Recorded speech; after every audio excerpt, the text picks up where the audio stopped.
Mbote pe yengaila na bino banso bozuri bakuya kolanda Canal Congo Télévision CCTV e ngapi malamu na bino banso balandi ya FM lokole ya Congo TV kuna ndezraka bakolo masolo kasilelo tozali awa en direct ya Canal Congo Télévision CCTV kobanda ngumba mokonzi Kinshasa bozere kolanda biso bipai biso na mokili topesi bino penza mbote pe senguzali ya koyebate bozere penza ebele ba bozere kolanda biso na émission spéciale zere penza spéciale 6 avril 1921 ezali pona misala pona etumba ya mfumu Kimbangu mbote na bino banso bana ya Kinshasa mbote bana ya Congo démocratique mbote bandi kuna biso bozwami libanda ya Congo démocratique bisika biso bozali totonde sambe na esengo pe topesi bino penza mbote 6 avril 1921 6 avril 2025 mikolo zele kokende etumba ya mfumu Kimbangu ezim récompense ya malamu penza na ndire ya bokonzi ya Félix Antoine Tshisekedi Tshilombo tratina lelo tozere kokoba masolo spécial na invité na biso mwana mboka John Mambo ona kopesa mbote pe bon dimanche papa na biso mbote na yo papa Flori bon dimanche na yo pe mbote na bandeko balandi mbote na équipe na yo nyon surtout oyo e kosunga gabino o ete to ko sala musala o voilà masolo yango wana invité na biso azali chercheur indépendant en histoire azali moto oyo lelo penda akubeta spécialement masolo ya oye le kaka le 6 avril makambe le kaka na bomo ya papa Simon Kimbangu na nyonso ye asalaki oye pesi makoki lelo na mokonzi mboka Félix Antoine Tshisekedi Tshilombo ya kosigner ordonnance ya kosenga te mokolo ya le 6 avril désormais na RDC ezali chômé férié et payé na étendu mobimba ya mboka na biso ezali bongo petit kali bongo seke likambo yango ezalaki penza likambo ya monene penza mais papa John webi ketango to sala masolo oyo Kinshasa comme division en deux bande ko ya changu ba comme na difficulté ya ko ya na Gombe po maya njile tomboki oui na yoki yango to na zoya na nzela ke maya njile tomboki ezambala libosote na mokili mobimba maya tombokaka na poto peta msu maya tombokaka. Bon, il faut comprendre que Mayanjili est affluent, donc il s'est déversé dans le fleuve. Mikolo Bamboula Makasi o ezo beta, hein, des pluies torrentielles o ezo beta. C'est tout à fait normal que Soko Mayetondi et les Kimingi, ou comme Aza affluent, Soko Aoutara ti côté à Congo central. Congo central. Donc Soko a Sangisina Mai, Mayo Mususu, il y a ba rivière et Yaro Sangananaye. Aroko lié au Salama et alors au débordement au Salama. C'est moi qui m'banga tomboki. C'est tombo na ya Kinshasa. Pani po bakatsate. Baya na centreté. Ah non na moneli yango ndenge wana. Ça rapporté. Non, et on a rapporté pourquoi simplement parce que Papa Simon Kimbangu azara na rosepela parce que Papa Simon Kimbangu so totali lelo c'est-à-dire Papa Simon Kimbangu kiangani nankamba d'abord na isengo na likambo isamaki le 2 avril obi que le 2 avril awa na sita matadimayo esika oyo nzoto ya ye tata Kimbangu tango yaka na 1960 le 2 avril esalaka escale na matadimayo esika na kutu ye ayebisaka tata Matadi Kibala omoni tango tobetaki lisolo koloba ete kokima ministère bandi kokima appel ya mongongo ya nkolo Yesu koya zo ya na Kinshasa alekelaka epa ya tata Matadi Kibala bapesaka emai nde alobaka na bango tango bapesi emai ya komela sepelaka mingi alobi abi boyambinga na boyambi makasi boye likambo te esika oyo namoni yango eza ya kolongo bana mikolo koya liboso na koya kopemela awa OK mais wana bandi no ministère te Wana to ali entre Akimagi na 1920 hein?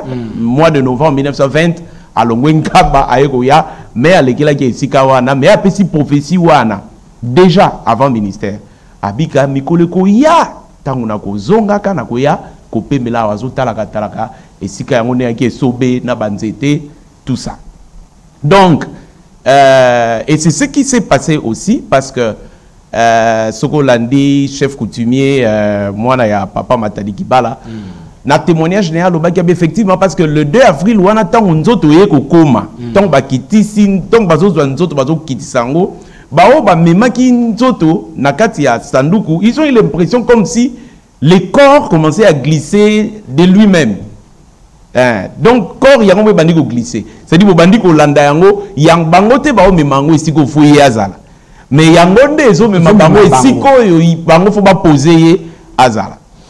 Témoignage, il y a Matadi Kibala, le petit-fils, na 2006, na conférence internationale sur Simon Kimbangu, organisée sous le patronage du gouvernement, na Tangwana. Donc, alors, le 2 avril, 2025, parce que na site Tango Sigo, le 2 avril, chaque le 2 avril, na Matadi Mayo, je veux dire, donc, na site Wana, chaque le 2 avril, bakimbangiste basanganaka wana feti pe kozalaka na nkamba tata mokonzi ya bule apesa feti wana na bandeko ya korala Yerusalemi apesa feti wana na bandeko ya bandeko tomona balata loka ba soldat vert blanc balati ba beret ba benga ba pied gauche donc feti wana ezali feti na bango et puis na ba mouvement mususu ba pesa bango mais na Kinshasa to yanga na kakuna et mausolée moko ezali kuna na isika oyo nzoto bachaka yango wana le 2 avril. Donc tata ali na esengo simplement parce que ce 2 avril 2025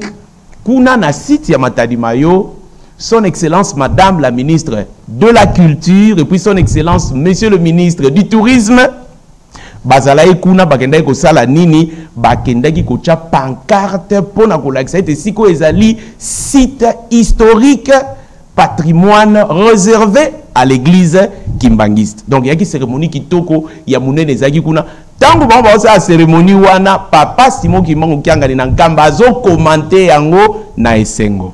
Et bon donc na bandité, c'est-à-dire esengo na ezalaki parce que le gouvernement commence à s'impliquer. D'ailleurs, les qui ali conseiller dirait qu'il y a tata mokonzi abule tanga zoki maloba papa Mbenza kiangani tanga zu maloba ko sosolisa alobi ete à l'époque papa Diangenda alobaka makambo na bi mikoleko ya liboso sikoyo gouvernement isalaka lokwa neti yebaka biso te mais mikoleko ya liboso batu kutu bakobandaka komitu na kolobaka po nini kaka bakimbangiste parce que ekozala tangu na yango ekoki tangu ya tata c'est-à-dire tangu ya ntoma tangu ya fumu Kimbangu oyo ekozala que le gouvernement va finalement s'impliquer, va s'approcher et va travailler en collaboration avec l'église kimbangiste. Donc, malembe to kende koshitaka na sikane. Bongo donc le 2 avril 2025 na Matadi Mayo bango ba ministre mibale ba laki kuna et bongo donc papa commenta ki yango ne sengo makasi ba même ba cassette muzusu ya maloba ya papa Diangenda ya kalabache pona kolakisa ke makambo anezo sala na dynamique il y a programme oyo papa Simon Kimbangu yemoko atrasaka donc kolobake mutu ana lobby omoni batu ba lobaka mutu ana lobby ke Simon Kimbangu ana kanda azuba donné wana wapi ozomona likamoko yango tozo lobaka likama ba donné azui yango wapi peut-être akanisika kana tango bazo sepela makamba Simon Kimbangu Kinshasa pe kabani en deux non peut-être que ça peut coup de force et que ça peut coup de force il y a adversaire.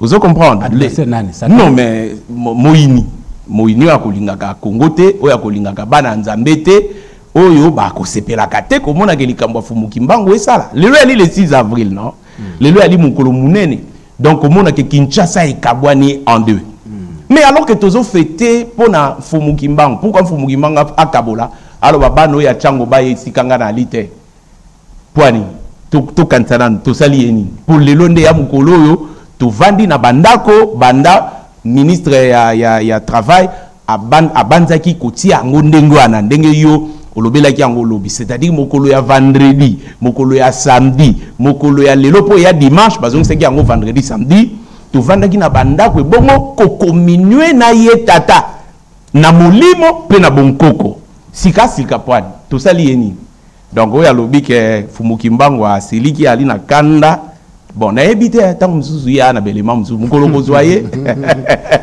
et bon tourner à ce solution bandeko balani. Voilà spécial 6 avril masolo ya Simon Kimbangu lobby ezalaki eteni ya liboso na invité na biso John Mambo bolingaka mingi penza pe alakisaki biso que makambo yango ebandaki penza nde le 5 avril.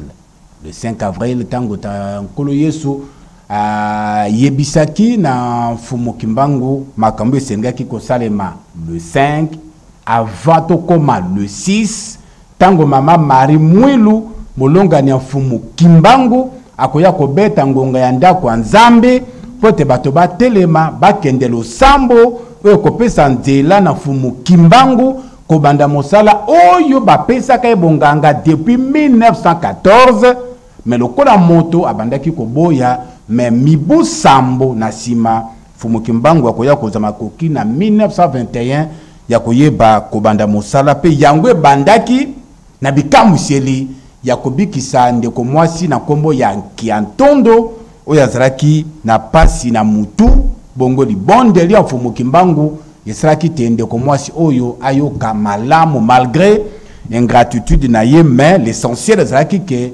azalaki na pasi ya makasi penza libondeli epesaki ye lobiko yango nde ezalaki ebandeli ya ministère ya mfumu Kimbangu. Mais avant tokotala masolo yekozala malamu penza na invité na biso a répondre na question ndeko moko ndeko alandaki masolo na biso pe alobi boye po na nini bakumbanguiste boti mokonzi ya mboka Félix Antoine Tshisekedi Tshilombo na erreur na esika ya kozwa date ya le 6 avril esengelaki nde kozwa date ya le 10 septembre 1921 epai wapi mfumu Kimbangu alobaki ke moto moyindo akokoma mondele mondele akokoma moto moyindo po na nini bino bozwika ka date ya le 6 avril oyo ezalaki kaka ya miracle oyo pe Satan d'ailleurs asalaka yango pe. Non, mais date ya le 6 Théo Kanana au malam. Théo Kanana malam. Soko ya lobi po anini tozui date ya le 10 septembre. Po anini. Po anini ya date le 6 avril bopesi yango lokumu makasi koleka. Ah, au lieu tozwa date ya le 10 septembre. Mais po anini faut tozwa date le 10 septembre tozwa le 6 avril te. Pour le 6 avril il y a un miracle. Mais il y a eu makambo eleki le 6 avril ngana baki lobi ya ebi yango te. Donc, ce qu'on a dit, c'est Makambo, le 6 avril, peut-être, et puis, le 10 septembre, pour être prophétie, Salamaki, mais il faut que ma prophétie à Makasi. C'est vrai que Wana Balobaka, c'est sa prophétie magistrale. Parce que Wanande Yaki, Nalobango Neni Nalingala. C'est-à-dire, Wanande Alobaki Makambo, Nyons. Il y a somme. Alobi avenir, il y a Congo. Alobi avenir, il y a Afrique. Alobi avenir, il y a Mokili. Alobi Makambo, Nyons. C'est-à-dire, tout ce que le monde vit aujourd'hui a été prophétisé par Mfumu Kimbangu et donc yango prophétie wana bachaka ngo likolo le 10 septembre. Le 10 septembre. Ça fait la raison papa John. Non, on a raison parce que n'a expliqué sikoyo parce que ma prophétie est qui a ma carte pezali. À ça la prophétie, il y a le 10 juillet 1921. Tangakina Zamba ya Mbuma. Alobaki makambo makasi, alobaki makambo libération à Congo. Alobaki pete libération à Rotokozongo na makasi ya bisote. Nini obiso tozana yango? Est-ce que tu ali na minduki? Tu ali na nini? Tu ali na mosolo, tu ali na eloko te Nzambe akopesa biso yango. Alobaki ba prophétie ya makasi etali abi mingi kat na bino boko inanga ebele mikolo ko ya tango na koza sute boko sepela ka ko yoka batanga su komo na ngai te. Mingi bako kanga matoi, mingi bako chola na kombo na nga ya pamba bako banda ko chola. Bato bayele ba aloba makambo bele. Aloba na ba mupe awa na kisantu tongo bayaka ko tala le 17 août 1922. Aloba na prophétie nazo pesa prophétie wa na ba mupe sikoyo. Na ba na bango nini? Bayaka ko tuna ye likambu ya ndenge parce que bazalaki na ba donné ba prophétie ya liboso ya lobaki. Donc bango ba ko rendre visite na prison ici kalaki na Elisabethville nde aye ba mupe ba utai na kisantu nde aye kuluba na bango le 17 août 1922 alobi na bango likambu ya ba succession à pouvoir ndenge ko ala na mboka na biso ya likamba kasi alobi ndenge nini ba indépendance ekoyela malgré alobaki yango effectivement alobaki yango na prophétie ya le 10 septembre 1921 alobaki yango pe ndenge ba indépendance ekoyela mais asosolisi yango lisusu ete bitumba ekobanda mokili mobimbo il faut bitumba na ebanda. D'ailleurs moko ya bat c'est alobi kaka le roi de Belge sera arrêté et sera libéré par la puissance de l'Éternel. Parce que ce qu'on kangi était, ce qu'on va libérer était tout que bon sommité. Aux hommes et ça va prophétie à Makassi. Donc c'est-à-dire pourquoi le 10 septembre? Et c'est parce que c'est une date prophétique. Mais il y a eu aussi la prophétie du 17 août 1922. Pourquoi il faut être le 17 août? Il y a aussi la prophétie du 10 juillet 1921. Pourquoi tous la prophétie le 10 juillet 1921? Parce qu'il y a à ça la prophétie mingi. Non. Ezali boye. Dans les États-Unis, il y a la date dédiée. Un jour chômé, férié et payé. Dédié à la lutte de Martin Luther King. Babengi yango Martin Luther King's Day. Babengi yango ndengi wana. Il y a le fêté le 15 janvier de chaque année. Ezali en mémoire ya robota manaye, ya anniversaire naye. Oui, puis pour ani bazwaka mingi anniversaire ya Kondo. Parce que tout ce que Kondo va faire durant sa vie, d'accord, tient du jour de sa naissance. Exactement. Parce que ce qu'on a yakate, makambo très bien. Donc, le plus grand jour, et pas inaye, c'est le jour qui tient tout en état. Ezali mukolo ye abotamaki. La même chose pour le président George Washington. Il y a une journée fériée chômée payée aux États-Unis dédiée pas au plus grand président, parce que le plus grand président, c'est Abraham Lincoln. Mais c'est quand même George Washington, c'est le père de la nation américaine. George Washington. Mais est-ce que, vous savez que Abraham Lincoln n'a pas la mingi, koleka George Washington. Mais c'est par rapport à la critère où Bachaki, George Washington, Bazu Thomas Jefferson, Thomas Jefferson. Bachi bango na mbongo, bazu George Washington, bachi bango na mbongo, mais Abraham Lincoln bacha yete. Donc ça dépend ya banganga mayele sika ba vandeli ndenge ba banzeli likambo. Olandi ya papa. Donc le 23 février, ils allaient un jour chômé, férié et payé dédié à la lutte de George Washington. Mais c'est en mémoire de sa naissance. Pour l'année, George Washington azaki mutu munene. Maintenant, c'est le premier président des États-Unis. Maintenant, Sokwa Botamakate, misala nyon surtout oyo ye asali, o to moneli munene na ye, et quoi que ye banate. Donc maintenant, entre toutes les dates et la date du 6 avril, quelle est la date la plus importante? C'est le 6 avril parce que c'est la date qui marque le début de l'œuvre salvatrice. Parce que tous les autres dates, tous les autres événements tiennent de cette date-là. Parce que ce qui date même le 10 septembre 1921, ce qui date c'est que même le 10 juillet 1921, le 17 août 1922, date de ma prophétie. Ce qui le 6 avril est à la quitté, le 30 juin 1960. C'est ça, c'est comme ça. Alors maintenant, dire qu'il fallait le 10 septembre 1921, pour moi, et Aline Ndengyo Anate, Ndeko, Abete Libanda, peut-être parce que Azangi Badone Tala.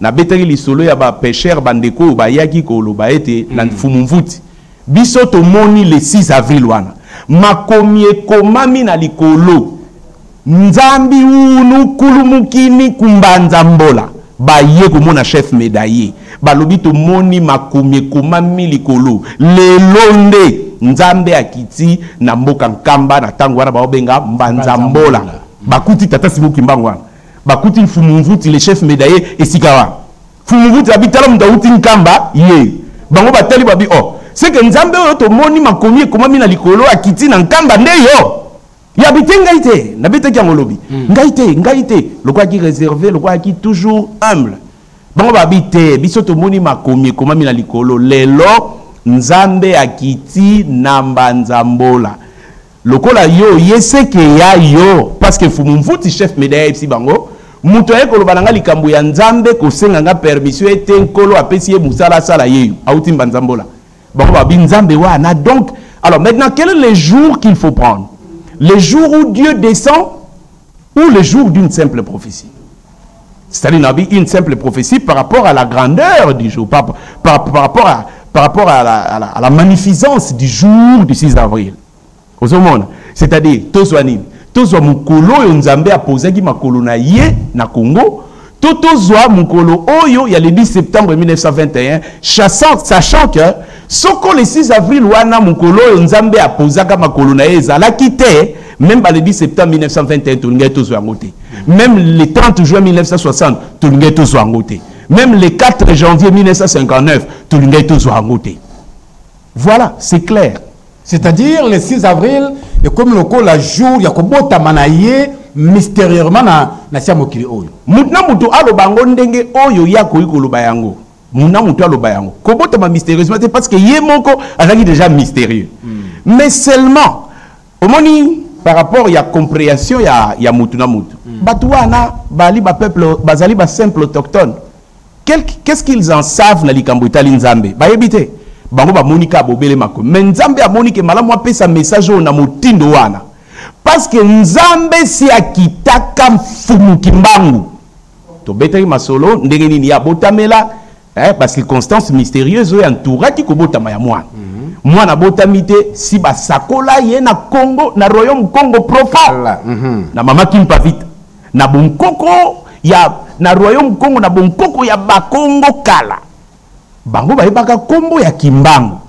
Bayebaka na lobaka ezobikisa. Soko mwana kufi ba mama bayebaka bakozwa mwana ba memi ye na isika ya kobomba.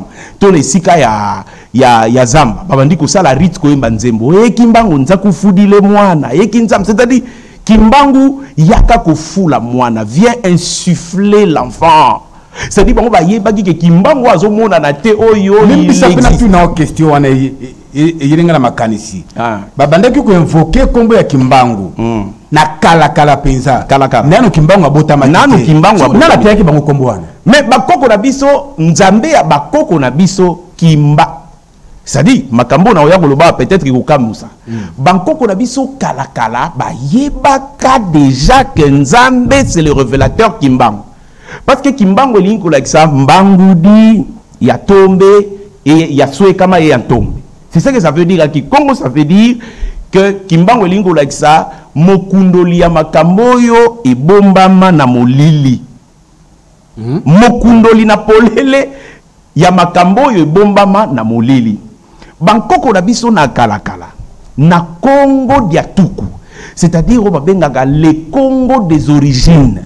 Et si ka bango babetaka babeta masolo na bonkoko na biso par la tradition orale. Tobo sanate que bankoko na biso balaki bango il s'est basé essentiellement sur la tradition orale. Bazaki makasi na yango vraiment. On a volé qui ça information de génération en génération. Très bien. Malgré l'écriture ezalaka, malgré le lenge ya kokoma ezalaka, mais likambo balobi na monoko bomba na motema atabo kamati omoni lelo mutu mwinda obikisa mapwani.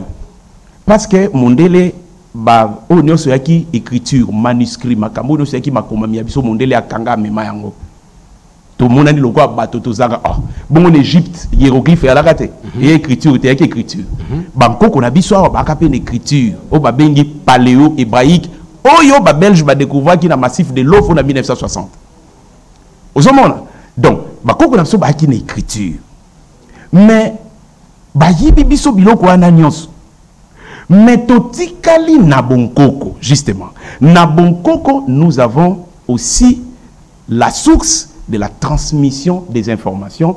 L'une des sources est la tradition orale. Très, très, très important. Donc, nakala, na Congo des origines, bankoko na biso baebaka nzambi mvangi, c'est-à-dire Dieu le créateur. Nzambi nkete, c'est-à-dire Dieu les savants, les perfectionnistes.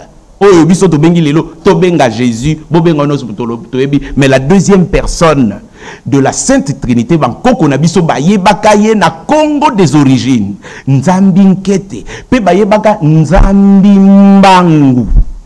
Donc, nzambi mvangi, Dieu créateur, nzambi nkete, Dieu le perfectionniste, et nzambi mbangu, Dieu le révélateur, otoko lo balelo lokola Saint-Esprit. Donc, bankoko na biso, nani alakisaki bango. Mais bango bayebaki yango na bonkoko te. nena l'accès qui bango mais parce que nzambe amona na kana bango l'accès qui bango ngote poto betaka li solo wa na lobaka boyi que na Congo des origines nzambe asalaka muntu.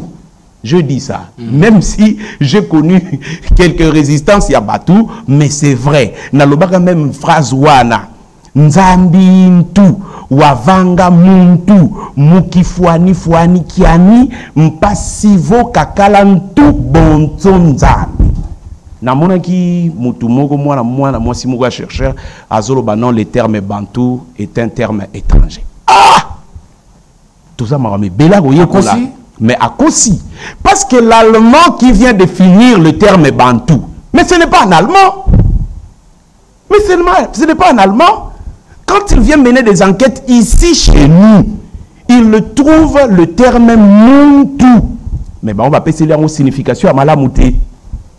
Biso na Kikongo tolobi muntu, mungala bi moto. Na ba langue nyonso bantu ko kuta yango, c'est-à-dire on a similitude wana. Muntu tobenga e mutu moto muntu tobenga ndenge wana. Parce que eutaki na ebandeli.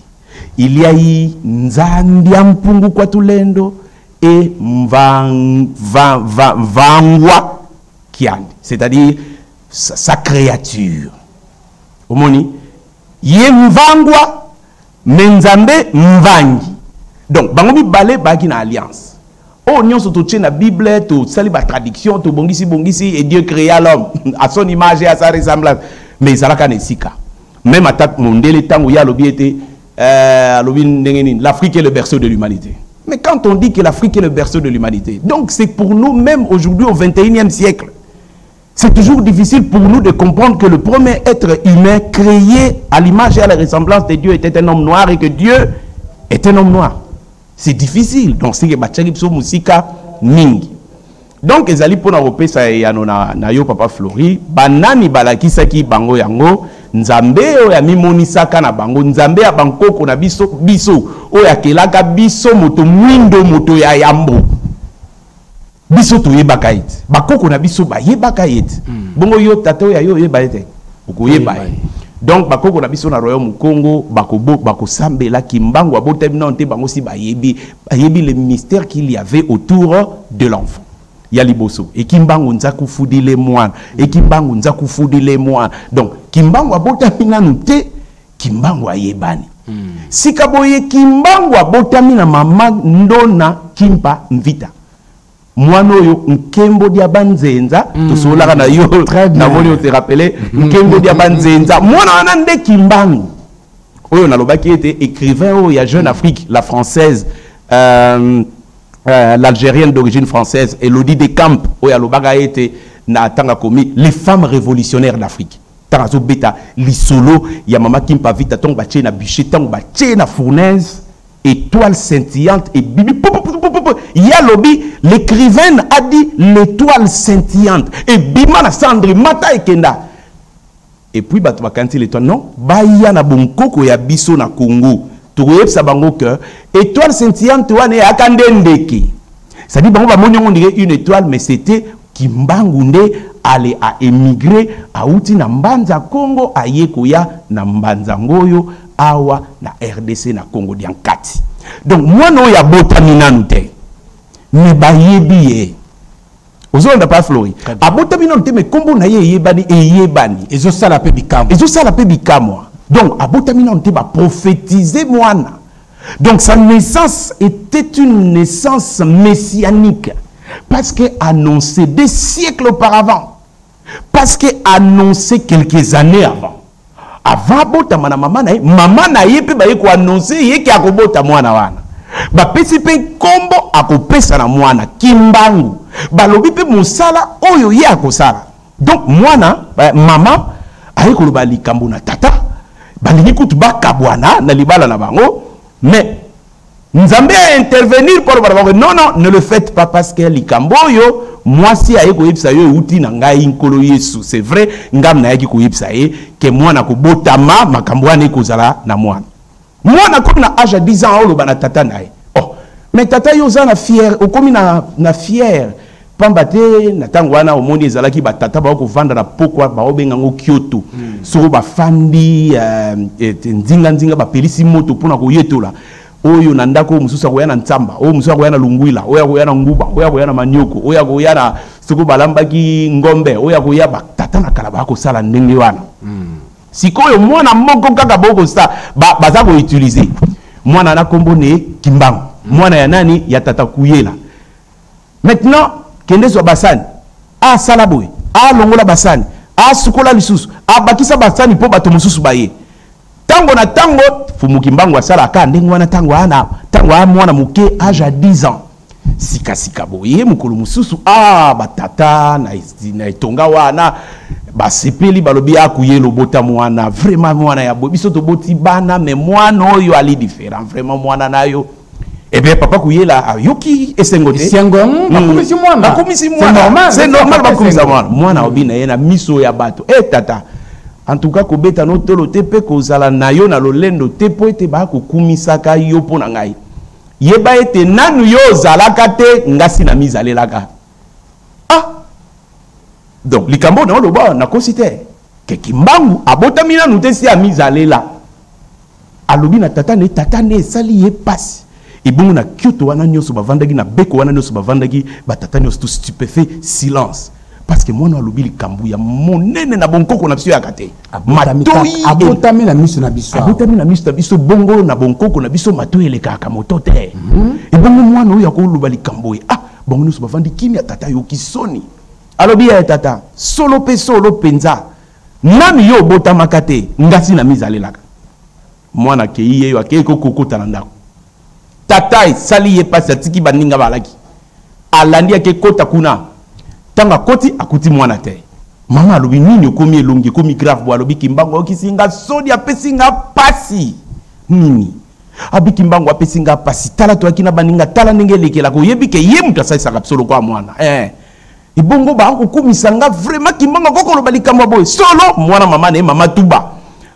abi mais Kimbangu kokolo balikamba boy ndeni vraiment koko sosoni boy abi nakobeta soka kotia wana nakobeta ta asisi kutu te Kimbangu yeyo afungoli rideau yeyo si akoti azotala siko bango bako motala mwana azotala bango bakotala mwana azotala omoni batu wana misu na bango ezaka na puissance donc tant kaka tali tatane na misu azotala tatane na misu neutraliser tant tali mamane na misu neutraliser et puis abakisi tata makambo nyonso tu yo lobi awa ngana za libanda mena yoki yo mais moi na libanda a musika mais yoki makambo donc c'est un enfant mystique, c'est un enfant mystérieux abi makambo nyonso yo lobi na yoki yo yo lobi okobeta ngai est-ce que na buki lokuta mende solo na lobi c'est solo na lobi ete solo nano yo obi ke mwana bandeli zuzu nanu yo bota makate ngana mizalela phrase tata yo kisami solo na miso abo oyo tata tomboki kasi nguye lungwe parce que mwana koti na nguya mususu omoni une puissance qui pacifie c'est-à-dire nguya wana neutraliser yo lokola bo tuti tembe mokolo makambo na ngai ekokoka ekopanzana mokili mobimba tata na mama bokozala te. Et c'est exactement ce qui s'est passé. Mais c'est aussi pour la koloba papa Flori qu'il y a solo fumu Kimbangu azalaka nano abotamite. Mais il y a solo et ça peut pour la koloba était fumu Kimbangu ali déjà mystère mobimba. Donc les alités te poète mukolowa nande nzambe achaki makolo na ye na nkamba nde non parce que nzambe ye moko si amiyaki. Mais nzambe a sali langage na biso bato bakufi po ete bako comprendre que mukoloyo na mystère ya nzambe esangana lokola mystère ya nzambe esangani na mokoloyo mokoloyo etiki kozala lokola mikolo nyonso ekomi mokolo ya ndenge mususu ebongo ndeko alobake mokoloyo ifale ala yango te makambo ana du wapi eza kozanga koyeba etumba nyonso ya biso batata ya nkembo koluka na gouvernement na biso ezalaki bayeba mokoloyo le 6 avril parce que c'était un jour comme oyebi papa diangenda lobaka boy kutu Moïse pe mokolo yo balobaka ne bilisa bana Israël na boumbu ezalaka pe le 6 avril mokolo nkolo so bandaka mosala na ye ezalaka pe le 6 avril. Ah bon? Mais bien sûr. Donc le 6 avril tata Fumukimbango yepe asali ni abandi mosala kaka le 6. Donc Dieu ne se détrompe pas. Tu vois un peu, hein? Dieu, je veux dire que Dieu ne se trompe pas. C'est-à-dire, ayebi, le caractère mystérieux, oyo ezali na mokolo depuis longtemps. Olandi, hein, papa, depuis longtemps. Donc, na mokolo wana, nde ya monike, mokolo yo na tia yango ezali mokolo monene. Pona lola, pe pona mokili. Bongo yo banda, mokolo banda musala no mokolo yo e mokolo yo tokopesa ngo bana ya Congo tokopesa ngo bana Afrika tokopesa ngo batu mwindu nyonso mokolo ya li mokolo ya kosikola mana bango mokolo ya bonsomi na bango. Donc Dieu descend aujourd'hui en Banzambola bango ba moni et ali façon ya koloba message ba pesi po ete musale bandilelo, c'est-à-dire ndenge na oti koloba wa le mystère de la divinité s'associe à cette journée. Parce que cette journée est toujours une journée spéciale, mystérieuse depuis Kala. Donc voilà la raison pour laquelle, de quoi qu'il s'appelle, to induire, batubana ndengia kolobe, papa Florian, lobi, ba kotisi, ba tie mokonzi, na lipunga. En tout cas, les gens sont prétentieux. Donc, lingomba munene boye. Na banganga maele nyonso bali tout autour ya président. Na ba commission nyonso salamaka. Non, non. Entre ye na église Kimbangiste Kasi. Nani yo ya ko sosolisa likambo le 6 avril collègue. Merci beaucoup Nakanisi. Merci. Na biso John Mamba répondre penza na motuni ande. Alors, makambo ya Fumukimbangu. Je crois na 14e ou 15e épisode. Tu y crois que likambo esengilaki elakisama na Congo Kinshasa, Congo Brazza, pe na Angola. Maintenant que makambe bandi na RDC, ba pesi le coup mon date il y a le 6 avril. Est-ce que ça suffisant? Ceux qui n'ont na Brazzaville ba quotité Angola ba quotité na kata makambe. Tezali nanu suffisant justement, o che bien. Et kokite. Parce que si ko Fumukimbangu alinko koma, to kominante, yango na mutuna yo tuna kilobinga na bité. Mission yango émigré. C'est-à-dire il faut si kabakambi ya ekolo bazwa yango bachango na mapeka na kendaki mulai lobi kolakisa makambo elekaki les années 50 les années 60. Très bien. Ndenge nini bakambi ya ebandeli bango baportaki cause aux Hollandais pour la libération. Mais la libération qu'avait proclamé qui? Tata Kimbangu, Fumukimbangu. Mais libération wana o efandaki na bakor et signamaka entre Albert Ier na Fumukimbangu. Libération wana oyo tata Kisolokelo Lukelo Charles accueilli na pendant exposition internationale à Bruxelles il y a 1958 qu'on rappelait na roi Baudouin était bosignaka bakor. Koko na yo Albert Ier na tata bakor et signamaka. Et que tata na yo Léopold III na tata basignaka bakor tata bina ipso tango ekoki. Donc ozomona te ki makambo yo papa Flori o tozolobako ya Fumukimbangu. Oui, que nous sommes vraiment pas congolais, tu as li penza mon sika na tata na biso hein. Tu as li pe mon sika nekolo ya Congo. Parce que on rencontre des choses qui n'ont rien à voir avec notre noble destinée. Ça n'a rien à voir. Oyebi lobby peut-être kaka CCTV to pesi longonia. Mais na défilé qui moi na ba télévision, enfin na ebité soko lelo. Na défilé moi na ba télévision na omona maka même la chaîne nationale.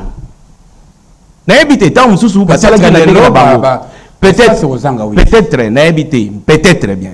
Mais il n'y a aucun programme autour, il y a Tatoyo. Nini, ezali kamuni na Congo, nini, tolokama toboni. Nini.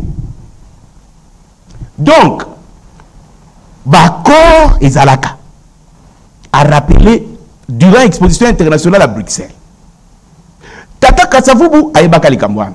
Ba papa Anise Kashamura ayebaka likamwana. Papa Antoine Gizenga ayebaka likamwana. papa Patrice Emery Lumumba bayebaka makambo wana ils se sont tus talapasi. Est-ce que ndenge to ali le Congo ndenge wana batata balingaki tozala terre et bongo soko to landa kanzela na bango to linga to zala ndenge nini. Vous voyez un peu ça. Donc papa Flori, c'est pour dire que suffisant est parce que na lobaki lobby likambo il faut émigrer pour nani. Maintenant il faut bakambi ekolo na lobby likambo ya madame la ministre de la culture na lobby likambo ya nani ya ministre du tourisme tozolo ba likambo ya son excellence Félix Antoine Tshisekedi président de la République et chef de l'État. Mais kokanganga motema te bosilikate bana Congo bosilikate nalobaki boye nalobaki moi je suis fervent défenseur de la continuité de l'État. Régime oyo elekaki ezana makambo kitoko pe esalaki pona tata Kimbangu. C'est-à-dire que c'est le même État qui continue. Ozomona. C'est-à-dire bakambi ekolo na tango wana na régime wana basalaki o bango fa basala. Basalaki neti ata moko kaka. Basali parce que c'est histoire ba organiser eza histoire. Bango ba organiser 3 éditions en conférence ya tata Kimbangu. Okay. C'est-à-dire en collaboration avec l'église kimbanguiste, mais c'était sous le patronage, il y a ancien président Joseph Kabila. Et ça histoire. Et ça histoire. La première édition en 2006, la conférence internationale sur Papa Simon Kimbangu. La deuxième édition, la conférence des professeurs.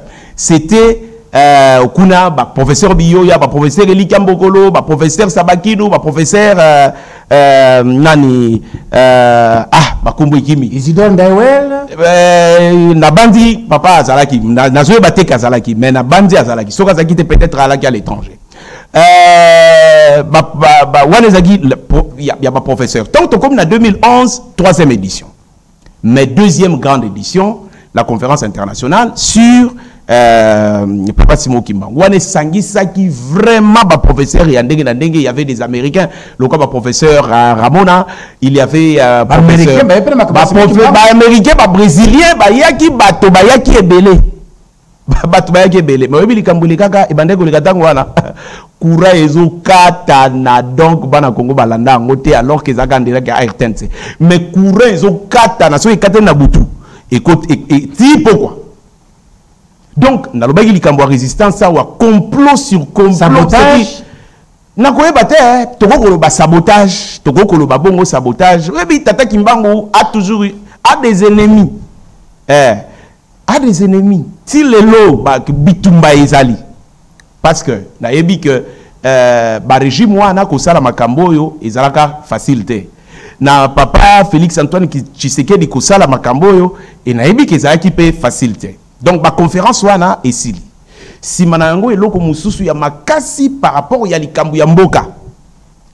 Ezali likambu ya révision ya procès ya 2011. Ezali décoration ba décoraka Papa Kimbangu comme je pense héros national selon l'ordre Kabila Lumumba. Même à Soki de façon qui doit approfondir réflexion, il fallait aller l'andenge wa anate. Mais le gars kende landenge wana tutiki yango na ndenge wana. Donc ça dépend na belito bako ya ba corriger ba erreur. Fallait bâtir après un niveau beaucoup supérieur non mais parce que Fumu Kimbangu nani aleki bango nyonso tu yende mutu asalié te bango bazana nguyo ba ki na nguya kosala. C'est-à-dire oh nyonso bango ba sali yende mutu asimbi yango. Yende mutu a provoquer yango. Yende mutu a binisi yango. Yende mutu a sakoli yango. Yende mutu a kokisi pe yango. Bango ba ki na makasi. Mais qui savait qu'il y avait la charte de la Déclaration universelle des droits de l'homme? Parce que le président Kassavoubou, feu président Kassavoubou, n'a pas d'Yangen. Est-ce qu'il savait que ça existait? Mais qui savait qu'il y avait des accords signés entre Mfumu Kimbangu et le roi Albert Ier? Qui le savait? Qui savait qu'il y avait des accords entre Léopold III, signés entre Léopold III et Mfumu Kimbangu? Oui, que Makambo a l'Obama de façon superficielle. Parce que Batouba, mais Makambo est-ce que Makimbagi c'est pas mythe. Mais ce qu'on te dit que le lotina et Bakor Wane Koki qu'on résoudre Makambo est belé. Et puis repousser le Congo. Soko Selma, si et Selma si. Tomi Pessi na Fumu Kimbangu. Pe ton dimi programme oya dès que la fois passé. comprendre le programme ya Fumu Kimbangu boyite bino boali ba politique est-ce que boyeli bino ango si akufaka na mboko yo pona bino pona biso. Vous êtes des politiques kamata programme ya tata mais insérez dans vos projets de société. Parce qu'il y a l'imoto, il y a l'imoto à monaki le Congo libre. Ayebi sekele na yango, pa ayebi sekele ya mondele. Mais Fumu Kimbangu abotami na 1887. Awa na Congo démocratique abotami na Nkamba, groupement Nzundu, village Mbanzambola, abotami gono. Fumu Kimbangu abandi ministère na le 6 avril 1921. Nous sommes en train de parler d'un personnage historique. Menga zolo bali kabakata likabo papa. Banganga maele balite. Menga zolo ba kabakata likam. Comment est-ce qu'un personnage historique, un homme à chair et à os, se retrouve en face avec un monarque comme Albert Ier pour signer avec lui des accords? Qu'est-ce qui se passe? Qu'est-ce qui se passe? Comment? Nache comment? Pour banganga maele babanda ko approfondir. Bah c'est que le yaka kala depuis les années 85, 88, 89. Bah c'est que le mutayaka nango na tangakawa docteur Yefa Adama. Oya kutanaka la professeur Bravo. Il y a université à Sorbonne, qui en même temps conseiller, il y a Robodouin, il y a Mtaïsaka Makambouana, nde ayaki nango. Makambouana Makassi, où sont nos professeurs? Où sont nos intellectuels? Où est l'élite? Toujours les kisango bangonga na makambu ya pamba. Donc tata, et ali pona koloba été Sikaboyi. Na conférence il y a 2006. Na ba résolution, ba recommandation o esalamaka.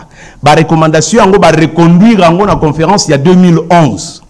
L'église kimbangiste a demandé que aux trois gouvernements, le gouvernement du Congo Kinshasa, Congo Luanda, Congo Angola et Congo Brazzaville, de décréter jour férié, chômé et payé le 6 avril.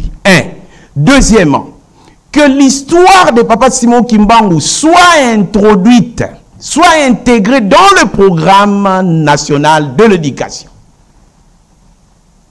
Omoni, si kabwe campagne yo, Félix Antoine Tshisekedi, président de la République, chef de l'État, a bandi pour le 6 avril. Et ce qui est terre. Parce qu'il faut qu'il y ait si kabwe na Congo mususu. Faut pas qu'il y ait na Angola. Omoni, parce que na programme ya Fumu Kimbangu, na ndenge vision diplomatique na ezalaki, non, comment on appelle ça, vision na ya politique étrangère, Fumu Kimbangu vision na ezali vision à l'étroit Congo. D'abord toali na SADC et ali mabete, toali na EAC et na mabete, toali na CAC et ali mabete. Bisonyon so tokutani na kati ya Union africaine ezali mabete. Mais la vision de la politique étrangère Fumu Kimbangu ezo banda esika oyo ye azoloba matuku matatu makongo. C'est-à-dire nakoloba ni mabanga misato ya Congo, donc omoni nzungu soko che yango na oche yango na bachaka ngo na mabanga misato po evanda moto epela ndenge wana. C'est-à-dire Angola, Congo Brazza, na Congo Kinshasa oyo et constituaka l'ancien royaume Congo. D'abord, il faut qu'il y ait une organisation régionale entre ces trois pays, qui intègre ces trois pays. Il faut qu'il y ait une coopération. Il faut que l'Iguane et Salama, cette confédération des États Congo, il faut émonana. Makambo et Mingi. Makambo et Mingi. Donc, tout le gouvernement congolais, oui. Donc, Nengina lo baké. Soko to bandi ko lo makamu suso oh mwandambo ngana ebia na lo baté ngana na monopole. C'est-à-dire que oyo programme ya li fondeng na baki lobi ko koma na papa yende a ko éclater ko panza makambo yango pour te l'état comprendre. Ah, TV Zarali Kambangonga Papa John. TV Zarali Kambangonga. Donc ko bandale 6 avril to bandi na le 6 avril boucle nango ya li pona les 3 Congo mais to bandi kaka mais il reste à faire. Mon monique na le 6 avril déjà na li kambo ya programme national, on est en retard. Merci. Aïe aïe aïe, babsanga ngongo na biso komi vraiment na suka mais question limbisana na ramation. Lobby tant aux autres makambo ya kobanda mosala Papa Simon Kimbangu le 5 avril. Oui. Olobaki koloye sa yebisaki e kozana bato oyo bakobanda ko yoka mungongo ya ba ange. Exactement. Pe ba ko composer ba nzembo ba yoki et pas ya ba anzelo. Question oyo yezela pour makambo zo mikolo oyo na ba réseaux sociaux. Bazolo banini. Nzembo moko mikolo longola ba ange. Longola ba ange. Solo na yebi yango te. Komi na lola na koyebisa Jésus tata longola ba ange. Nangina tuna, est-ce que c'est possible que ba ange ba longwa et puis biso ba toto sala musala adoration na passe na bango? C'est impossible. C'est impossible. Parce que la nature humaine ne reste que la nature humaine et pécheresse. La nature angélique est une nature essentiellement divine. Et puis les anges sont les infimes portions du Saint-Esprit. Omoni n'a pas ça pour comprendre bien, peut-être pas comprendre bien. Omoni moi, bisous au capteur à lumière. C'est-à-dire chacune des particules de la lumière qui nous arrive constitue un ange. Na parallélisme, c'est-à-dire le grand soleil, c'est le Saint-Esprit, c'est Dieu lui-même. C'est-à-dire le Père Esprit Saint, c'est lui-là qui engendre la Sainte Trinité. C'est un grand soleil dont sa lumière, avec ses infimes particules, constitue les anges qui les composent. Parce que les anges font partie intégrante de sa structure essentielle. Tout à fait. Siko ngolongola nzambe. Monique bato koloba mingi na banzembo ndenge na ndenge. Mais ngina rectifier, c'est-à-dire to capter banzembo banjelo. Ndenge na capter yango ngana komika. Donc on a recomposé tout ndenge na capter yango. Ndenge wana ngana komeli yango. Na melodie na makambo nyonso. Ndenge yango. Oyebi nzembo moko yemba maka kutu bana bandeko na biso la chorale des enfants qui mangis. Mukomsu ba ko répéter bazo yemba nzembo moko papa diange na otalaka bango bazo yemba papa zo talaka bango bazo yemba papa zo talaka bango papa nazo baté so yagene mukira ben strabengo mukira ben ojali we we ojali na yebi so so yagine nzembo mais papa zo poussana poussani papa koti na isika ya ku ya voix ya alto abandi ko cha bariton oyo muta kaptaki nzembo agina ngote ayembiango tango asilisa bina bango bina dirigeant. Il faut prendre aussi ça parce que votre inspiré n'a pas eu le temps de capter toutes les 5 voix. Donc ko capter kokoma lingomba ya kongo ya moyo pa Floria. Ça va. Merci beaucoup bandeko. Masseuse Raki spécial 6 avril consacré na mosala fumu kimbangu wa salaki etumbana ye pona mboka na biso pona conscience africaine yango moni mikromi balé Canal Congo Télévision CCTV abongisa que espace oyo poto yamba mwana mboka John Mambo apesa biso lisolo abetra biso lisolo yango ya le 6 avril pona kanisi boyoki epenza pamba te molakisi akitisa ki penda enseignement na ye penza que motonyo so akolanda biso ayo kapya katatina pe totonde penda botan alors to comme na suka papa John apato kabana bande ko balandi lobinini pona le 6 avril pona le 6 avril na ça sur le kamba lobatel le 6 avril les avis mobimba d'abi que ali boucle et ko ya kozonga liso année prochaine et puis ngana yo to ana programme na biso oyo tozo continuer mais oyo ezalaki spécial na profiter ka kopesa merci. Effectivement, merci ma casse na bande kwa CCTV pour na ndenge babongisaki espace oyo pour to la journée spéciale na pesi merci na yo na pesi merci na kulutu na papa José Lapi qui kutulunda azana ndako na mwasi na ye maman Hélène bango na yebi ke balandi quand même parce que senga golanda na pesi bango mbote mingi na papa Philo na Londres mbote na papa Timsi mes condoléances na pesi mbote na papa Mbele Michel na pesi mbote na maman Chantal Ngoma na pesi mbote baza tellement ebele na pesi mbote na bandeko balinganga mingi balandaka na pesi mbote na muninga nga ya motema makasi l'ami de chaque fois et de tous les jours maman Angèle Baseki wana to pona ngena boya polémique na suka émission. Heureusement. Heureusement. Bazan Mingi, papa Splendeur, papa Maxime, papa Congo Kimbangu, c'est qui encore? La sanité, l'ékinanga, papa Robin. Merci Mingi Nasuka pour la silisa. na Jansi Makesa baleki na ngai to saka na bango musala oyo na tondi bango botondi. En tout cas merci mingi mama Philo na bosani yote mama Fifi, mes condoléances to solo là. Bon comprendre boza baninga ya papa John mambo bozie belé mais ya motema za moko ya motema penda za moko atangi pe kombo na kitoko mingi. Merci beaucoup papa John Mambo spécial 6 avril ya mokolo ya lelo dimanche et suki awa 6 avril 2025.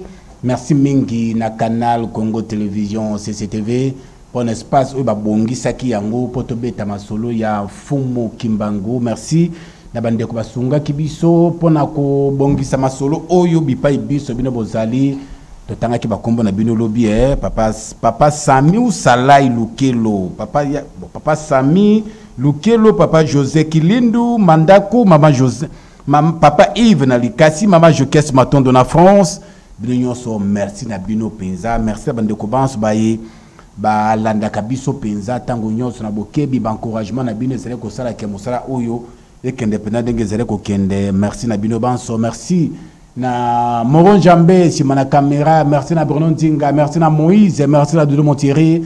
Merci na Claude Lola Kinyamba oyo na ngambo ya na Debonom epsinga kuneza ya kuzinda makasi ndile aéroport pour le moment soit au commune à saut de mouton au matin à pirogue bokanga motema kaka au matin à pirogue au traverser pour ndela penza ezate.